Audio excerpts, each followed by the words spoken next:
E a proposta, então, dessa mensagem é de responder 4 perguntas, tá? E nos trazer a compreensão sobre o que Jesus pretende ensinar em Mateus capítulo 11, dos versículos 28 a 30. Você pode abrir.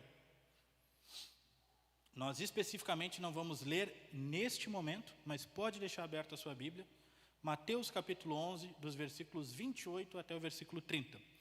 Como eu disse que são 4 perguntas, então a primeira pergunta que vamos responder essa noite: qual é o propósito de Mateus? Qual foi o propósito do porquê que esse livro foi escrito? Sem entender o propósito do porquê esse livro foi escrito, muitas vezes os ensinamentos que estão dentro desse livro não vão fazer tanto sentido quanto poderiam fazer para a gente. Segunda coisa, em qual contexto isso foi dito? Porque se nós aprendermos e analisarmos aquele contexto, e entendendo em que contexto foi dito, nós podemos ter uma compreensão melhor e assim Deus pode trabalhar ainda mais no nosso coração e trazer transformação na nossa vida. Terceira pergunta, qual é o real conceito de palavras-chave no texto? Muitas vezes nós interpretamos algumas palavras e algumas coisas com a nossa realidade e nós não nos dedicamos a ir no dicionário. E isso que eu estou falando da tradução em português, que muitas vezes nós precisamos ir no grego ou no hebraico, estudar um pouquinho essas palavras, para entender o que ela dizia originalmente, para daí conseguir então ter uma reflexão melhor. Mas aqui é só no português mesmo, então só no dicionário, tá?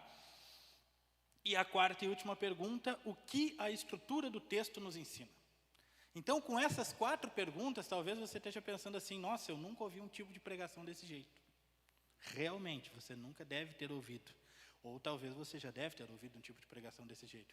Mas eu prometo para você que, apesar de parecer estranho, vai fazer sentido. E no final, eu creio que Deus vai falar com você. Então, rapidamente, eu só queria fazer uma oração, então, para que a gente comece. Pai, muito obrigado, Senhor, pela oportunidade de estar aqui pregando a Tua Palavra. Senhor, eu quero Te pedir que honre, Senhor, abençoe a vida dos pastores que têm liderado esse lugar, Pai. Que Tu traga graça, Tu traga força, renovo, sabedoria, Senhor. E que, Senhor, sempre impere a Tua vontade no coração deles, Pai. Muito obrigado pela vida dessa igreja. Eu Te peço que os abençoe, Pai. E, acima de tudo, que nesse momento, Senhor, tudo que não prover de Ti nessa mensagem, Pai, que ela não entre no coração e nos ouvidos dos meus irmãos e de todos que estarão ouvindo, Pai. Mas que eu possa, Senhor, ser usado para ser a Tua boca nesse lugar e explanar da Tua palavra e que ela venha, Senhor, a transformar os nossos corações. Amém. Então, a primeira coisa, qual o propósito de Mateus? Mateus queria dizer alguma coisa. Qual o propósito? Bom, tem um principal objetivo e dentro desse principal objetivo tem 2 coisas que ele fala. O principal objetivo, então, é relatar do seu testemunho, daquilo que ele viu. Testemunho nada mais é do que, quando nós vamos estudar esse conceito de testemunho, é falar daquilo que você viu, presenciou e exclusivamente isso. Testemunhar é dizer: eu vi que aquela pessoa fez aquilo no dia tal. Isso é testemunho, de uma forma bem simples. Então, ele estava falando da experiência que ele teve, do que ele viu de Jesus. E do que ele aprendeu com o que ele viu com Jesus. Então, esse é o propósito dele. Sobre o fato de Jesus ser o Messias prometido do Antigo Testamento, cuja missão messiânica é de trazer o reino de Deus até a humanidade. E em todo o livro existem 2 grandes temas que são indissociáveis, ou seja, esses 2 temas não existem como separados. Então, o principal propósito de Mateus, sempre que você lê esse livro, tá, é o reino de Deus e mostrar que Jesus era o Messias que foi proposto no Antigo Testamento. Tá? Dá para explicar mais sobre isso? Aí eu precisaria ter umas 2 horas para poder fazer toda a explicação e tudo ser entendido. Tá? Não que seja difícil, mas é que tem muita coisa histórica que a gente precisaria analisar. Mas o judeu esperava por um Messias e futuramente, dentro dessa pregação, nós vamos entender que o tipo de Messias que eles esperavam não era o tipo que foi que Jesus veio. O tipo de Messias que eles esperavam é o tipo de Jesus que virá no Apocalipse. Quando a gente estuda o Apocalipse, que na realidade eu acredito que é uma das mensagens de Apocalipse, é dizer assim, ó, vai dar tudo certo no final, tá? Fica tranquilo. No final vai dar tudo certo, não te assusta. Mas a esperança do judeu é o Messias que vem do Apocalipse, como rei, trazendo o reinado e acabando com toda a iniquidade. É isso que eles esperam, é aquele rei. Só que Jesus ele vem à terra e ele não pode vir como esse rei quando ele vem à terra, porque ele precisa trazer a ideia e a proposta do reino. E para que a ideia e a proposta do reino venha e a redenção possa ser apresentada ao ser humano, ou seja, perdão, reconhecer o pecado, transformar a sua vida, ser salvo e redimido, para que esse processo chegasse à terra, esse rei do antigo do Apocalipse não pode vir à terra. Precisa vir o rei servo sofredor. Então, ele está querendo mostrar que esse Messias é esse cara. Por mais estranho que possa parecer para a cabeça deles. Então, quais são os dois grandes temas que eu falei que são indissociáveis? O caráter messiânico de Jesus e a presença do reino de Deus.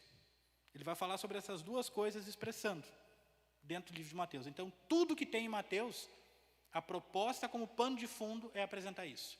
Então, agora quando você lê o livro de Mateus, você sempre pensa que Mateus está querendo que o leitor entenda isso em tudo que ele fala.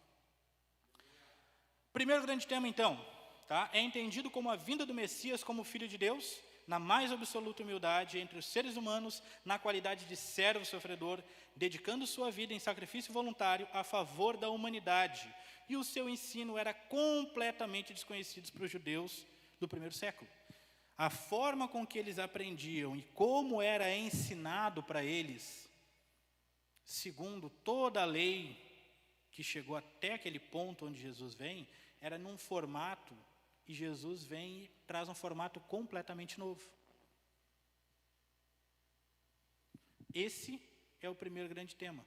Ele vai explicar sobre isso, que Jesus traz um formato novo, e esse formato novo ele é muito complicado, porque eles não entendem aquilo. E o segundo grande tema, eu já falei que os judeus esperavam o Messias guerreiro. Então esse é um dos grandes conflitos. Porque eles estão esperando vir um cara, que vai puxar a espada, que vai dizer, quem aqui não é judeu? Eu. Mata todo mundo. Porque quem vai reinar é judeu. Na cabeça deles é isso. Eles têm o Messias prometido. Esse Messias é o filho de Davi. Davi foi o maior rei que existiu. Então esse cara vai vir como Davi, vai estabelecer o reinado como Davi, e nós vamos viver num reinado justo. E aí Jesus chega trazendo a proposta completamente diferente, como eu já falei. Então isso não casa na cabeça deles. Isso não está fazendo sentido. Então, Mateus está explicando esse primeiro tema. Não faz sentido. Parece que não faz, mas faz. Vocês precisam entender. Então ele está fazendo essa proposta. O segundo grande tema é sobre o reino. E ele é inteiramente ligado ao primeiro. Porque não tem como falar de reino de Deus sem falar de Jesus. Não existe como fazer isso. Então, no segundo capítulo de Daniel, vocês não precisam abrir, tá? Mas lá no segundo capítulo de Daniel, nós temos descrito a vinda do reino de Deus, tá? Então, quando vocês quiserem, vocês podem fazer isso em casa, vocês podem ler, e aí vocês vão entender isso. No segundo capítulo de Daniel, está explicando sobre como é a vinda do reino de Deus. E ele então vai fazer o quê? Ele vai mostrar que toda resistência à vontade de Deus, ela vai ser aniquilada. E o reino virá por completo de uma só vez, varrendo hostes malignas e o império contrário a Jesus. E a terra, ou seja, o planeta, será totalmente transformado. O segundo capítulo de Daniel está explicando isso. E quando fala que o que vai se opor a Deus, não está dizendo assim, eu não aceito Jesus, então vou te matar. Não, não é isso, gente. Não é isso. Nós, seres humanos, temos escolha dada por Ele. Quando se fala isso, está se falando do reino espiritual e toda a oposição ao reino de Deus, ao estabelecimento do reino de Deus. Tá? Então não pensem assim, vai vir, quando Jesus vier no Apocalipse, quem não aceitar Jesus, ele vai matar todo mundo. Não, não é isso. Tá? Quem não quer Jesus, beleza, vai ter outro caminho para trilhar. Infelizmente, vai ter que viver a eternidade sem Ele. Tá? Então não se assustem, por favor. Eu sei que às vezes essa face não é muito habitual. E às vezes eu falo rápido e fica meio assustador, mas por favor, tá? Fiquem tranquilos. Então, Jesus e a sua mensagem eram incompreendidas por todos, inclusive por seus discípulos. Todavia, a nova revelação que o reino deveria vir em humildade e de ação do poder espiritual antes da glória triunfante. Essa é a grande palavra-chave. Primeiro, o poder espiritual, esse poder que nos transforma, esse poder que nos redime. E depois a glória triunfante, ou seja, como o próprio irmão citou, a volta de Cristo, o reinado justo de Deus. Então, primeiro tinha que vir essa remissão, para que depois então viesse essa glória triunfante. Então, esses dois não conseguem andar separados. Então, Mateus está escrevendo do que ele viu nesse sentido. E aí nós vamos então chegar no segundo ponto. Tá bom, estou conseguindo ir no horário, não vou atrasar. Tem bastante coisa, ó, mas não se preocupem, tá? Minha letra é grande. Qual foi então o contexto que isso foi dito? Que é importante para a gente entender. Então vamos lá, Jesus falava para pessoas simples, pessoas humildes, simples. Tá? Ele não falava para os doutores da lei, ele falava para as pessoas simples. Segunda coisa, na passagem, Jesus usa uma linguagem de fácil compreensão aos seus ouvintes. Talvez para nós não consiga ser tão fácil quanto era para eles, mas para eles era muito fácil. Palavras como jugo e fardo provam isso, porque jugo e fardo eram palavras que quando Jesus falou isso para aquela montoeira de gente simples que estava com ele ali, de pescador, de gente que plantava, de gente humilde, que muitas vezes era até escravo, quando ele falou, isso que esse cara falou, eu entendi.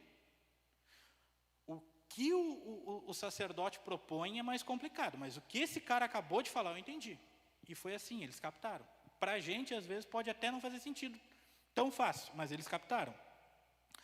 O seu ensino, tá, veio de um assunto específico, nessa passagem ele estava falando de um assunto específico, ensinando sobre algo específico e que refutava o ensino farisaico, ou seja, o ensino que os fariseus traziam. Tá? Outra coisa que nós precisamos lembrar, os fariseus eram tratados como doutores da lei, então esse termo vai nos remitir o quê? Perito, autoridade, alguém que sabe tudo sobre esse assunto. Tá? O ensino farisaico, então, em sua forma, trazia mais acusação, culpa pela forma como ele era feito e devia ser praticado. E Jesus, então, vinha no contraponto dessa forma. Então, esse é o contexto.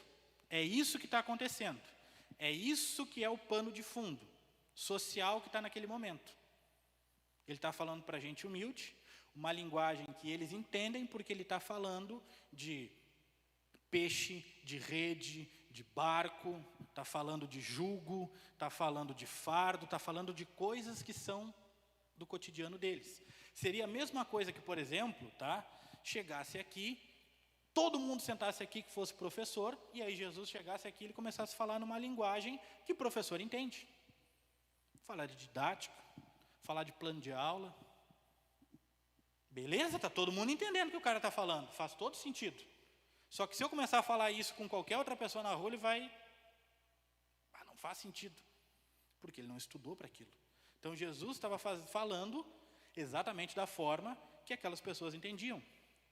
E ele estava trazendo uma proposta completamente diferente do que os fariseus traziam. E talvez a gente não perceba isso, mas daqui a pouquinho a gente vai começar a perceber. E eu quero explicar para vocês, para que vocês entendam isso.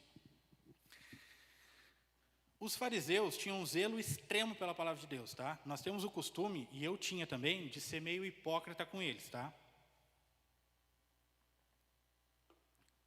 Fariseu é uma raça de gente ruim. Fariseu é uns cara maldoso. Fariseu é uns cara que botavam opressão sobre o povo. Não é bem assim.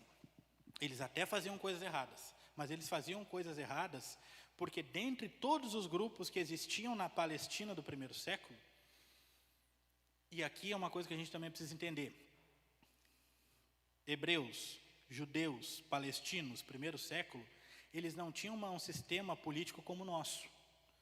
Nós temos políticos que são eleitos, ou existe um rei, em alguns países, que ele governa, e a lei é uma coisa, e o que é praticado pela fé na igreja é outra.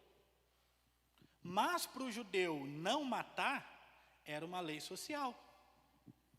Para o judeu, dar o dízimo era lei. Então, se ele não dá o dízimo, é como a gente não pagar os impostos.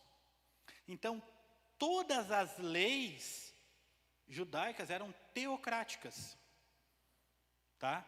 Então, fariseu era um grupo religioso, sim, mas era um grupo político também. Saduceu também era um grupo político. Então, existiam alguns grupos, que a gente conhece eles na Bíblia, que são grupos religiosos, que a gente entende, que tinham suas dissensões, mas também eram grupos políticos, eles também organizavam a sociedade. E esses caras aqui, os fariseus, eles eram os caras que mais zelavam pela palavra. Eles eram os caras que tentavam manter a coisa o mais, vamos dizer assim, o mais próximo do original.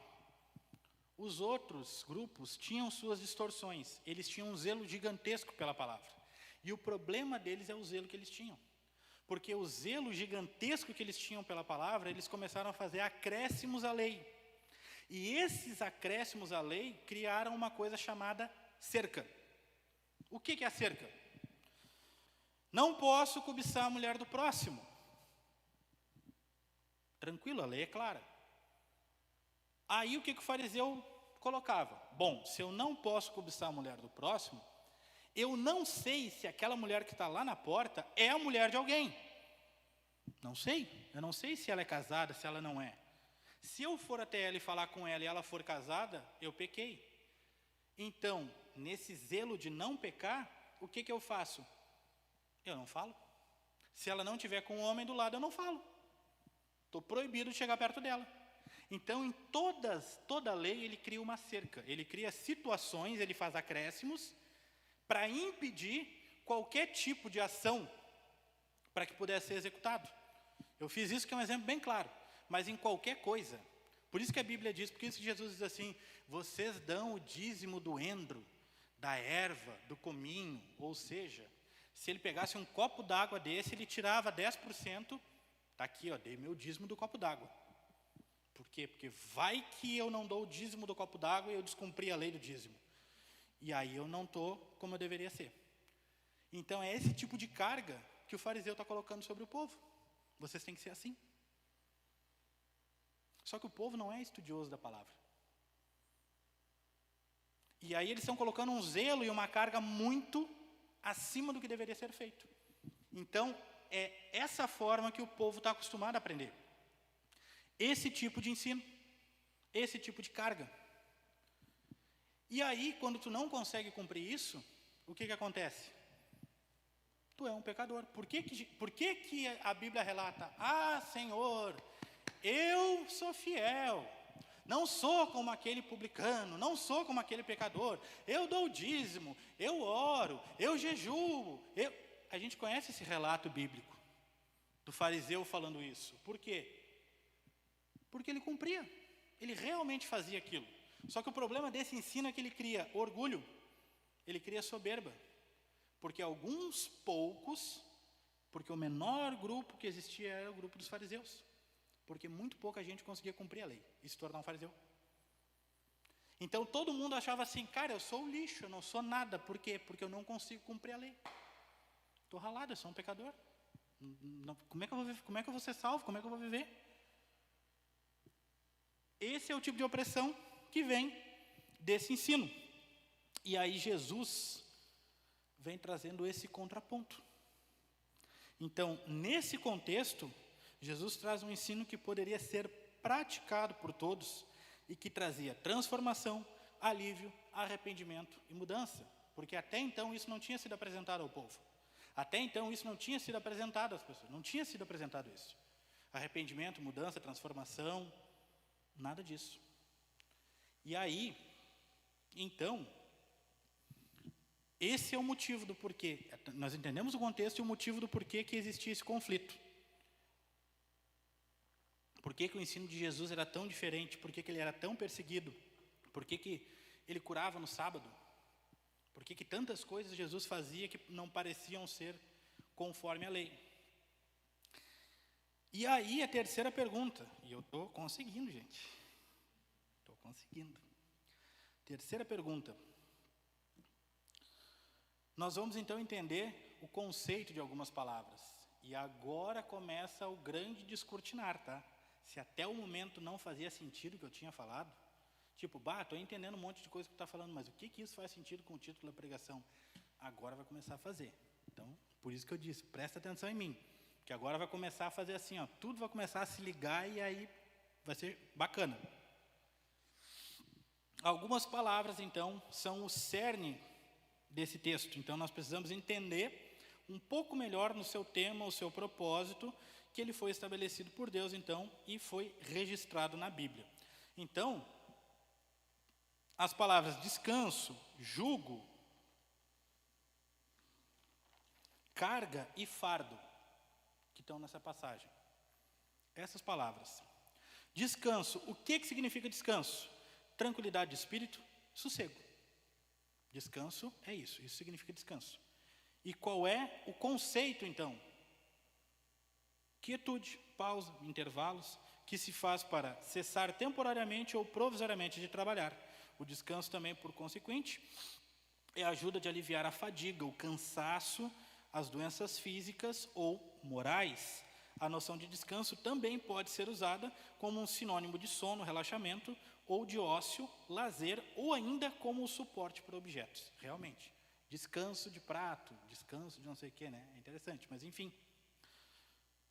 Essa é a proposta de descanso. E é isso que Jesus está falando, quando ele fala de descanso. Ele está falando sobre isso, sobre o que se entende sobre descanso. Jugo é a grande chave. Se vocês pegarem esse daqui, já matou o resto da minha pregação todinha, mas eu vou falar agora. O que é jugo? Eu acredito que provavelmente vocês já não tenham isso, mas eu levei muito tempo. Quando falava de jugo, eu achava, isso aqui é uma opressão, isso aqui é um negócio que tem, e que daí Jesus, ele veio e ele trouxe um diferente. Não é. Quando Jesus falou isso, os caras entenderam na hora. Porque o jugo é uma peça de madeira usada para atrelar 2 bois a uma carroça ou um arado. Se eu disser para vocês canga, vai fazer mais sentido, né? Porque tu pega 2 bois, como se diz a junta de boi, está parada aqui. Tu coloca a canga, que é aquela peça de madeira, com duas madeiras aqui assim, no pescoço de um boi, no pescoço de outro boi, e aí tu bota a carroça. E aí os 2 bois puxam junto a carroça. Quando Jesus falou jugo, ele estava falando dessa canga. Porque jugo é essa canga. Ele estava dizendo, tirem o jugo que deram para vocês e peguem o meu. Isso é jugo. O sentido figurado, tá? Uma sujeição imposta por força, autoridade ou até uma opressão. Com tudo aquilo que eu falei do ensino farisaico, não faz sentido aquele ensino ser opressivo? Não ser um jugo pesado de carregar? Conceito. Jugo era uma peça de madeira, tá? Enfim, vocês já captaram, não preciso explicar mais, não vou ser. Carga. Aquilo que é ou pode ser transportado, suportado por pessoa, animal, veículo, aparelho, estrutura, enfim. Carga. Essa cadeira é uma carga. A gente precisa guardar as cadeiras. Então eu peguei a cadeira, uma carga, e eu levei para lá. É aquilo que pode ser carregado. Sentido figurado. Responsabilidade, obrigação, trabalho, despesa.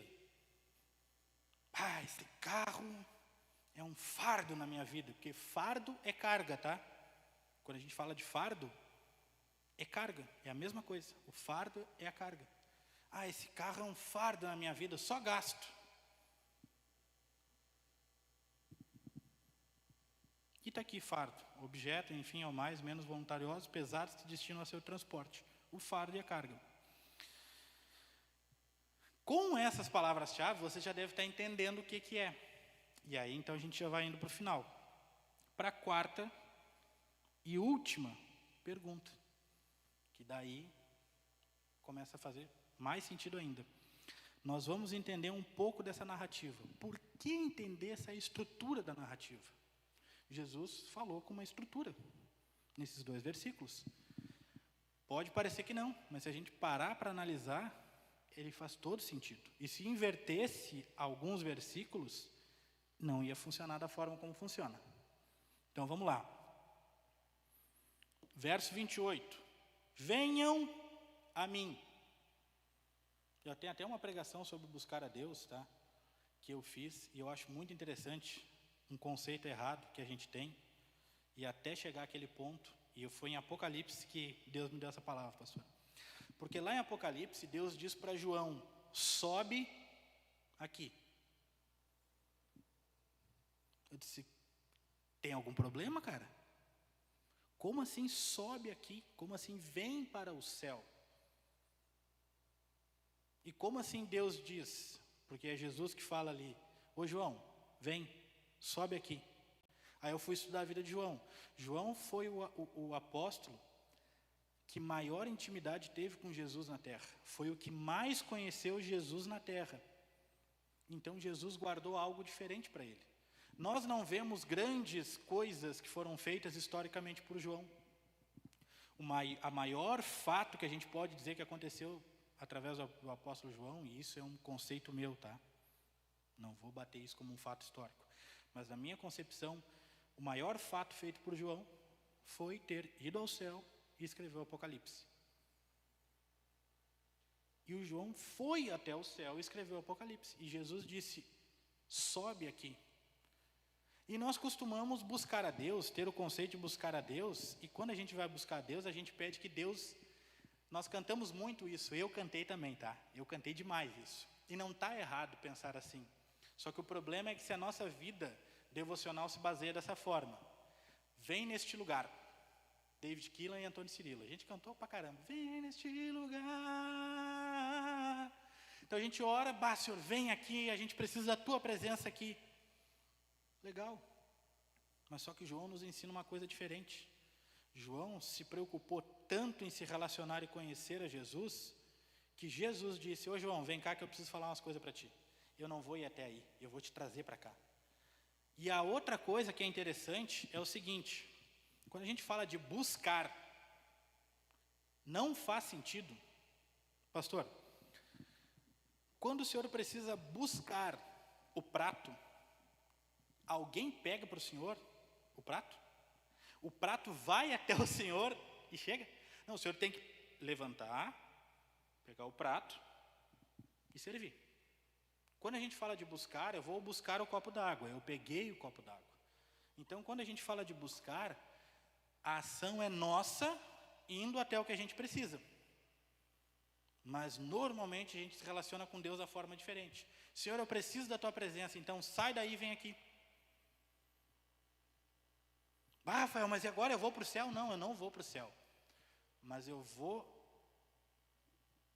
orar, eu vou me arrepender, eu vou ler a palavra, eu vou buscar de uma forma que a própria presença de Deus se encontre até mim. Ele disse, venham a mim.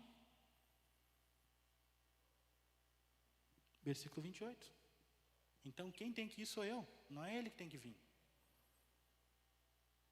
A distância é a mesma, só que ele é o Deus soberano. Eu me direciono até ele, ele não é obrigado a vir até mim. Pela sua misericórdia, sabendo do nosso pouco conhecimento, ele vem. Ele não tem problema, ele vem. Só que quando a gente entende, agora quem que sou eu.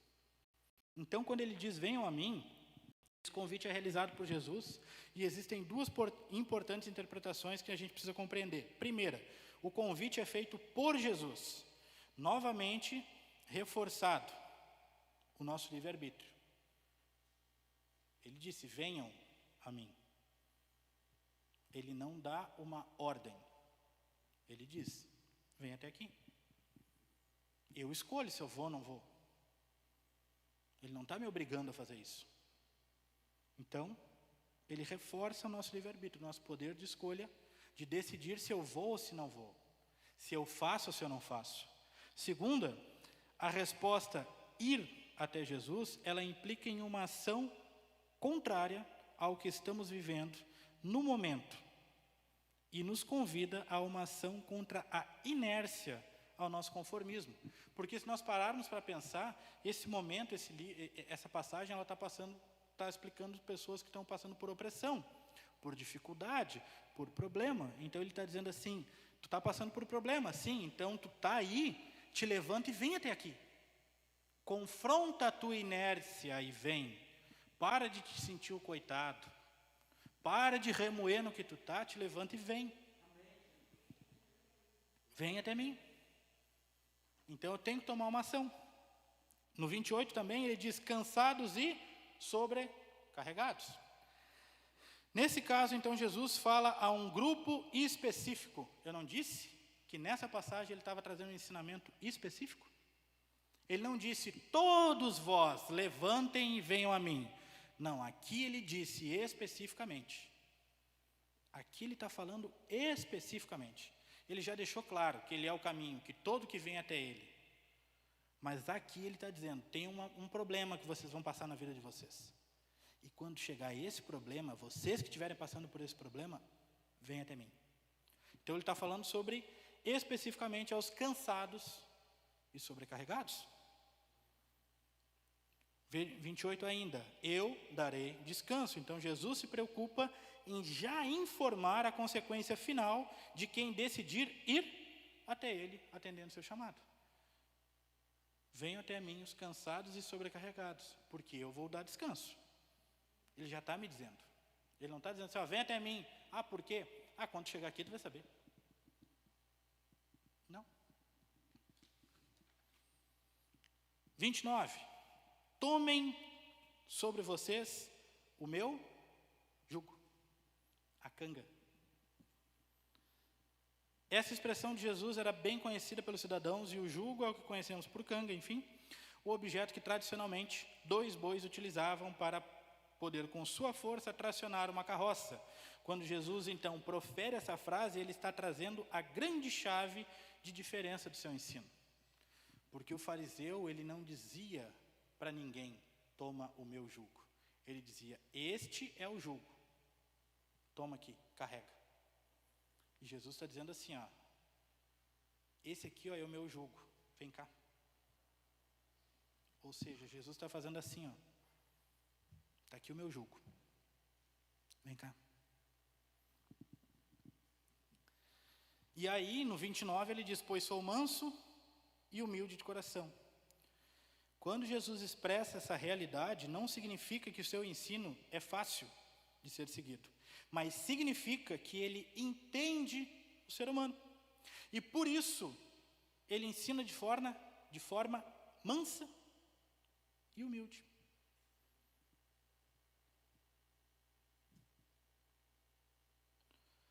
Completamente ao contrário da forma que os fariseus ensinavam.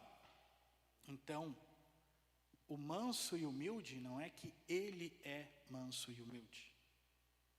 Quando nós estudamos Jesus ali em Apocalipse, e nós entendemos como realmente é Jesus em sua essência, a gente percebe que além de todo o amor, ele também é um Deus que vem cumprir a justiça de Deus. Então, essa coisa assim de manso, de tudo bem, de tudo bom, não, ele só está dizendo o seguinte, olha só gente, eu sou justo, mas o meu ensino é manso e o meu ensino é humilde. E isso quer dizer que quando tu não conseguir, eu vou dizer assim, eu te entendo, levanta e vamos de novo. Tu não é um pecador miserável que não consegue fazer. Não, eu vou te dizer assim, dá a mão, levanta e vamos de novo. Por quê? Porque na próxima tu pode conseguir. Essa é a forma do ensino desse Deus justo. E ainda no 29 ele diz, e vocês encontrarão descanso para as suas almas. E aqui Jesus está atrelando algumas condições ao entendimento do que é proposto pelo seu ensino. 1, não é condicionado apenas ao físico, mas às emoções de cada ser humano. Pois nossas emoções são um dos inimigos que enfrentamos por toda a nossa vida, e se elas não são bem resolvidas. 2, encontrarás. Agora vai começar a fazer todo o sentido do título da mensagem. Significa que todas as vezes que você procurar, achará. Então, se fraquejarmos durante a caminhada com Jesus e precisarmos de descanso novamente, poderemos achá-lo. 3, significa que existe uma forma de encontrar, e justamente isso, a autonomia que Jesus quer nos ensinar. Ele está querendo dizer o seguinte: essa é a forma. Quando tu fizer isso, tu vai me encontrar. E tu vai ter descanso. E aí tu vai conseguir seguir a vida. Só que lá na frente, sabe o que vai acontecer? Tu vai continuar vivendo, problemas vão vindo, e daqui a pouco, o jugo que tu vai estar carregando não é o meu jugo. Só que daí sabe o que tu precisa fazer? O que eu já te ensinei. A autonomia do meu jugo. Eu aprendi sobre isso. Eu só preciso refazer aquilo que eu aprendi. E aí o verso 30, para finalizar todo esse processo do porquê que Jesus está fazendo tudo isso ordenado, pois o meu jugo é suave e o meu fardo é leve. Quantas vezes a gente já não ouviu, e eu ouvi, e eu já ensinei isso, tá? Então, assim, se alguém que está aí na internet ouvindo eu ter falado sobre isso, me perdoe, tá? Eu tinha uma compreensão um pouco menor na época.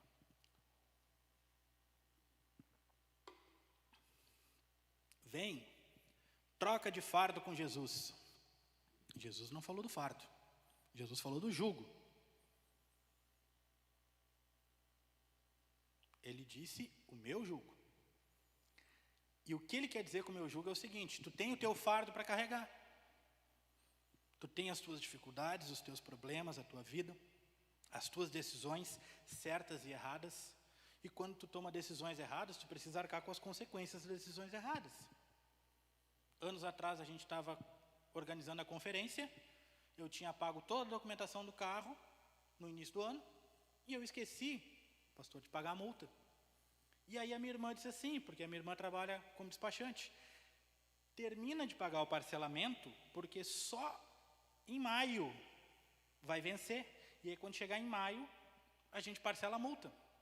Joia, paguei todo o parcelamento, chegou maio, eu esqueci da multa. E estou eu faceirinho com o meu Celta, no dia que começa a conferência. E aí a balada segura me parou.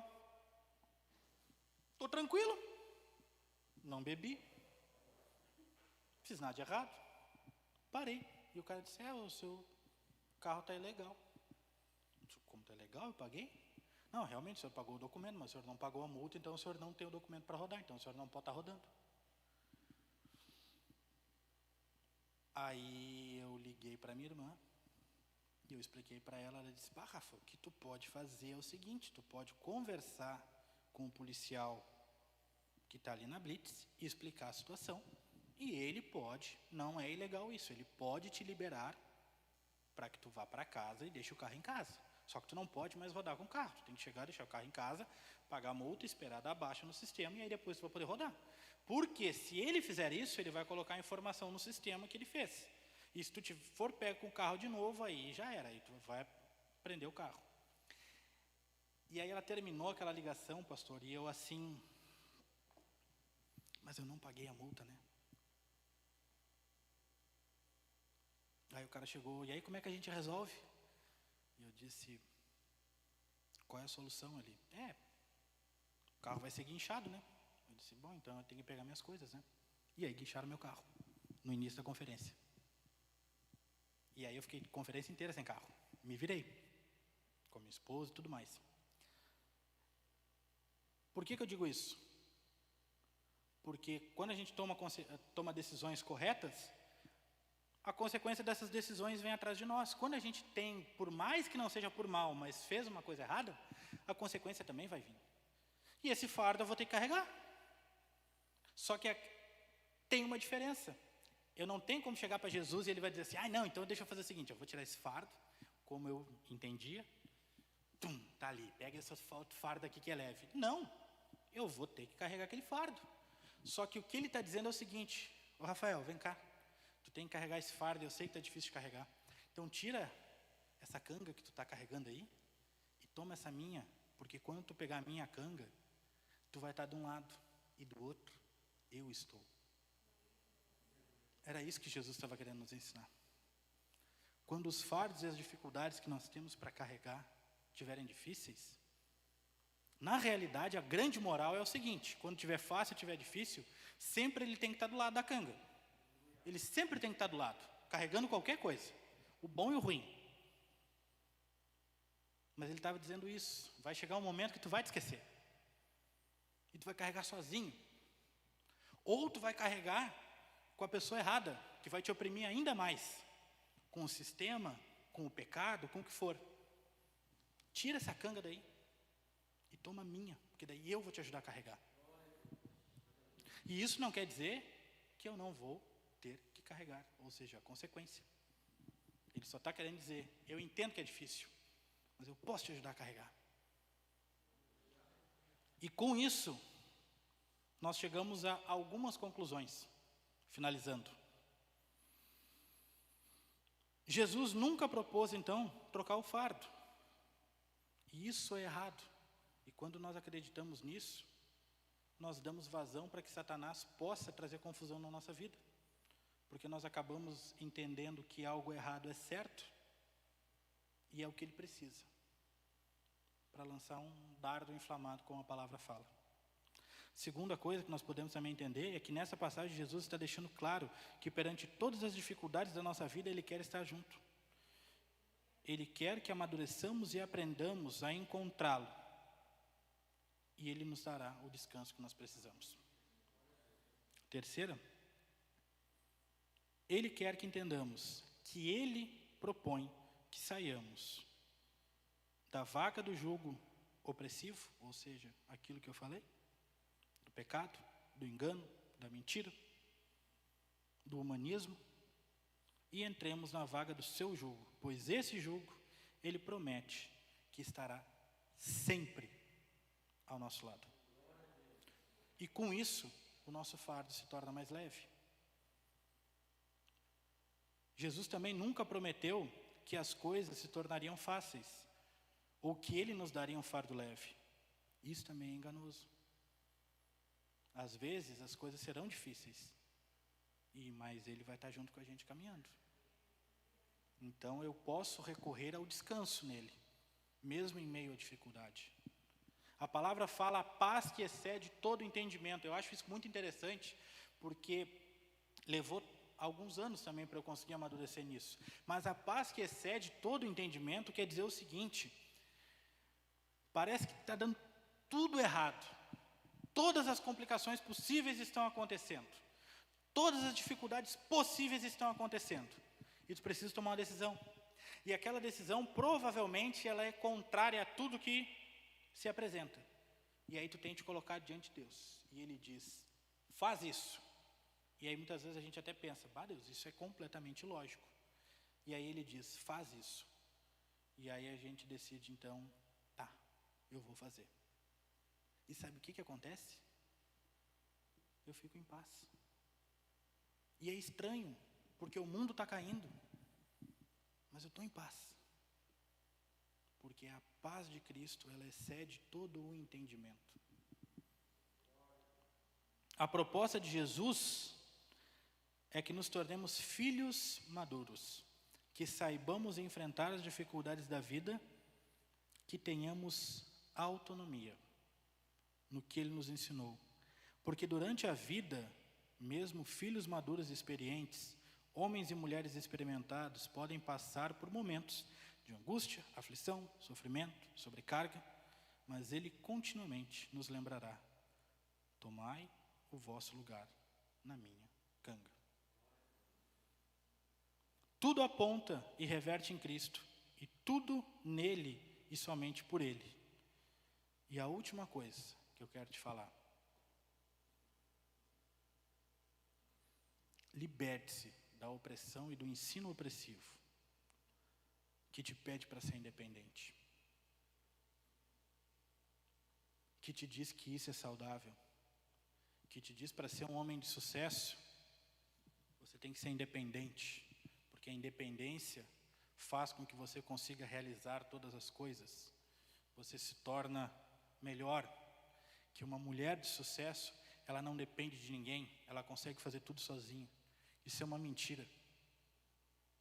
Porque a partir do momento que eu sou independente, eu não dependo de nada. E aí eu vou dizer uma coisa. Tem alguém aqui na igreja que é vendedor? Se não tiver cliente, tem comissão no final do mês? Então tu depende de ter um cliente.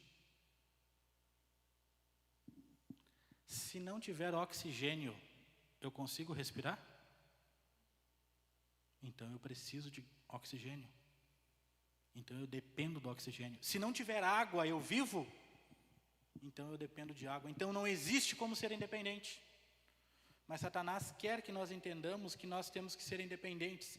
Porque quando nós criamos essa visão e aceitamos ela para nós, cada dia mais nós nos afastamos das pessoas. E nós acreditamos que isso é verdade. E a proposta de Cristo é que os irmãos vivam em comunhão. E eu só consigo compreender a Deus, eu só consigo me relacionar com Deus quando eu entendo que eu não sou independente. Por isso que ele nos ensina sobre autonomia.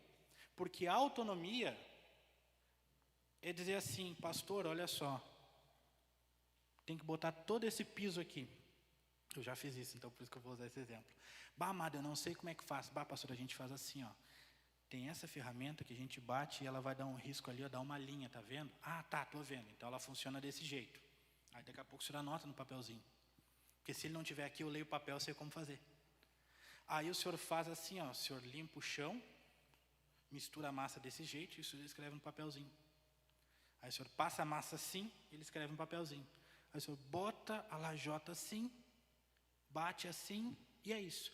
Jóia, irmão, eu anotei tudo aqui. Aí ele vai embora. Como é que eu faço? Bom, aqui dizia que eu vou fazer isso, isso e isso. Aí eu pego, faço isso, isso e isso. Ah, jóia, funcionou. E aí eu vou seguindo. E eu consigo executar. Por quê? Porque eu aprendi a fazer aquilo. Então eu tenho autonomia naquilo. Eu consigo executar algo que alguém me ensinou. Jesus nos ensinou que em todas as dificuldades, nós não precisamos passar oprimidos. Nós andamos com Ele. E quando nós entendemos como fazer isso, lá na frente, quando nós tivermos uma dificuldade, eu pego o manual. Ah, Jesus disse, vinde a mim, cansados e sobrecarregados. Puxa, eu estou cansado e sobrecarregado. Então eu tenho que ir a Ele. Então eu vou até Ele. E aí eu começo a seguir todo esse processo de novo. É isso que Ele quer para a nossa vida. Que nós entendamos, que nós nos tornamos maduros, que nos relacionemos com Ele